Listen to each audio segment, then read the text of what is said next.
Hello, and welcome to the attic of Red Cottage Fiber Studio. My name's Erin, and I'm going to show you how I design and weave one of my large blanket scarves on this floor loom. I find that for me the most exciting part of weaving is how a lot of these colors, which seem very disparate and like they don't go together, by the very act of weaving are going to blend together and become a lot more uniform.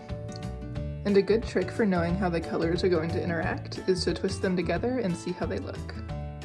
Once I have my final colors chosen, it's time to design the warp.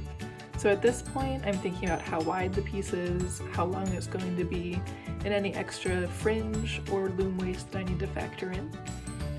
And then I think about the pattern that I want, and then I write it out really clearly with the number of ends of each color and the sequence that they'll be in.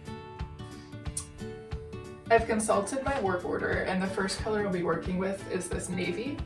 So I've tied it on at the start of my guide string, and then I'll just follow just the exact length that I've already measured of the guide string.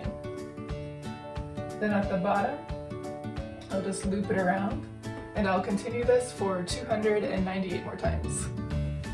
Okay, so now we've hopefully got all 300 ends of our warp measured to the correct length and in the correct order. Starting at the bottom, whew, this never goes as elegantly as you want it to. But I'm going to remove it from the warp board.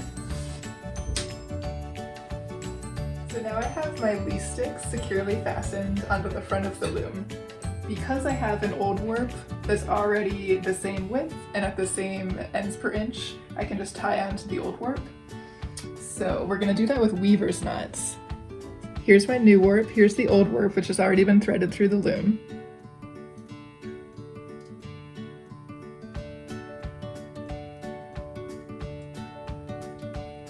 Ta-da! So this old warp has been slayed through the reed at 12 ends per inch, and then it's threaded through these heddles. Now this loom has 4 shafts, and this is a straight entry draft. So as they come out the reed, they're threaded through the 1st, 2nd, 3rd, and 4th, and so on and so forth. Pedals at my feet, and they're confusingly called treadles. So right now, this is just tied up with these lamb ties. So these lamb ties attach the treadles to the bottom of the shafts. And then as I depress this one, which is attached to the 1st and 3rd, the 1st and 3rd shafts raise, all of the threads, which are threaded through the heddles on the 1st and 3rd shafts raise. And then when I weave, I'll send the shuttle through them and then alternate. The 2nd and 4th shafts raise, and that is how you'll get a tabby pattern. So at this point, the warp has been pulled the entire way through the loom and wound onto this back warp roller. The strings have been tensioned and tied onto the front. I've woven a small header, and there's one more step before we really start weaving. We'll do this at the beginning and the end of each piece.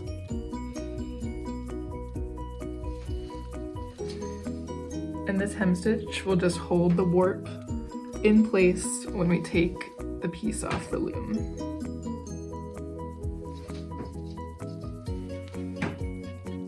Okay, now we're really weaving.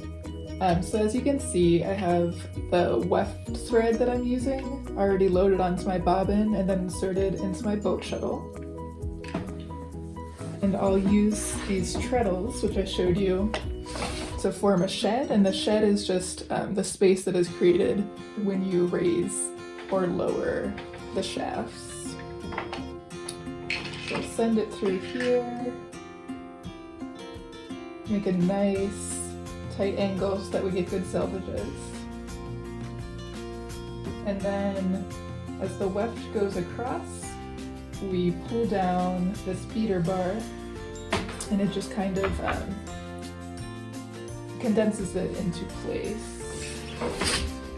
We'll lift up the alternate shed, send it back through,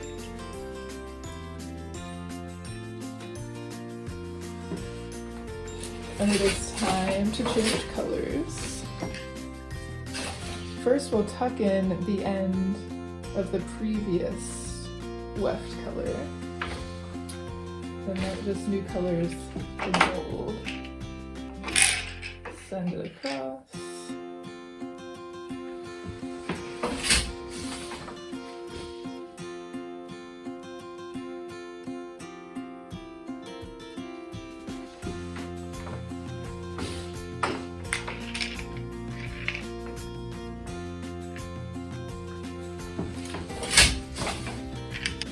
And as you can see, as I'm weaving, we just keep getting closer and closer to the beater bar, to the shafts.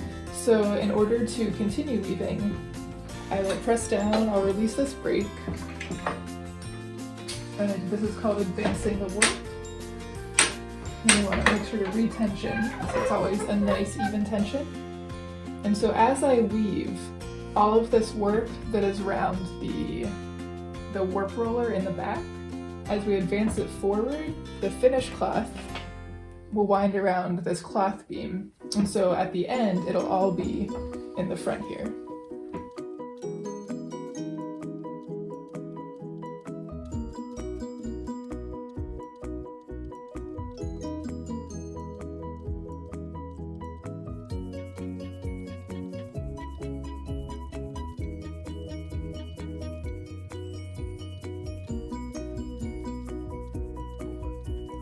Four days of weaving and I'm ready to pull the scarves off of the loom.